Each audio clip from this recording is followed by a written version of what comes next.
Welcome to रिमझिम serials. Radha Mohan का आज का आने वाला एपिसोड बहुत ही धमाकेदार होने वाला है, जहां एपिसोड की शुरुआत में आपको देखने को मिलेगा कि युग गाड़ी में जा रहा होता है और गाड़ी में बड़बड़ाता है कि राधा, तुमने अभी तक मेरा प्यार देखा है और अब तुम मेरी नफरत देखोगी। फिर वो खुद से कहता है कि राधा ने वही किया जो वो करना चाहती थी और अब मैं वही करूँगा जो मैं करना चाहता हूँ।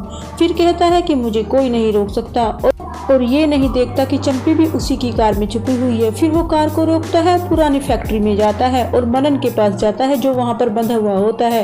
मनन युग से उसे वहाँ से ले जाने की विनती करता है। युग मनन से कहता है कि तुम रो नहीं, क्योंकि बुरे बच्चे रोते हैं। फिर वो मनन को पानी देता है और कहता है कि तुम्हें यहाँ पिज्जा और बर्गर तो मिलने से रहा, इसलिए पानी से ही काम चलाना पड़ेगा। मनन युग से कहता है कि मैं बहुत डरा हुआ हूँ और मैं मम्मा के पास जाना चाहता हूँ।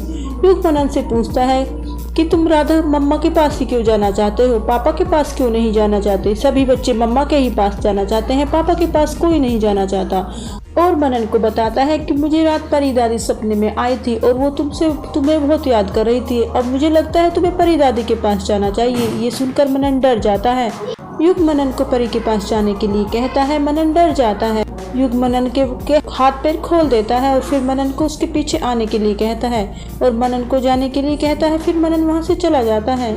दूसरी ओर मोहन मीरा को फोन करता है और मोहन मनन से युग के फोन की लोकेशन ट्रैक करने के लिए कहता है। फिर वो रास्ते में एक मंदिर देखता है और वहाँ जाता है।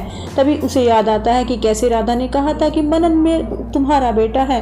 फिर वो भगवान कृष्ण से मनन को उससे ना छीनने के लिए कहता है और मनन ने कुछ भी गलत नहीं किया है। वो भगवान से कहता है कि मनन ने कुछ भी गलत नहीं किया है, मनन को कोई तकलीफ नहीं होनी चाहिए। वो भगवान कृष्ण से मनन को खोजने में मदद करने के लिए कहता है। इसी बीच उधर राधा पूनम को कार तेज चलाने के लिए कहती है। कुछ देर बाद मनन युग के पास लौट आता है। युग मनन से कहता है कि बाहर जाने का कोई रास्ता नहीं है। फिर वो कहता है कि वो मनन को वहाँ से ले जाएगा और मनन को दीवार के पास ले जाता है। फिर मनन को कुर्सी पर बैठा देता है। मनन युग से कहता है कि पापा मैं यहाँ से जाना चाहता हूँ। युग मनन से चुप रहने के लिए कहता है, क्योंकि मनन कहता है कि पापा मेरे साथ ऐसा मत करो, मैंने कुछ नहीं किया, मैं तुम्हारा बेटा हूँ। मोहन उसे बताता है कि तुम मेरे बेटे नहीं हो, तुम मोहन अंकल के बेटे हो। और फिर ये सुनकर मनन चौंक जाता है। वो मोहन के साथ बिताए हुए पलों को याद करता है। फिर युग से पूछता है कि क्या मोहन ही मेरे पापा हैं? युग मनन से कहता है कि तुम ज़्यादा खुश ना हो, क्योंकि तुम मोहन से नहीं मिल सकते, तुम अब परी दादी से ज़रूर मिलोगे। और मनन युग से उसे छोड़ने के लिए कहता है, लेकिन वो कहता है कि अब तुम वही करोगे जो मैं तुमसे करने के लिए कहूँगा।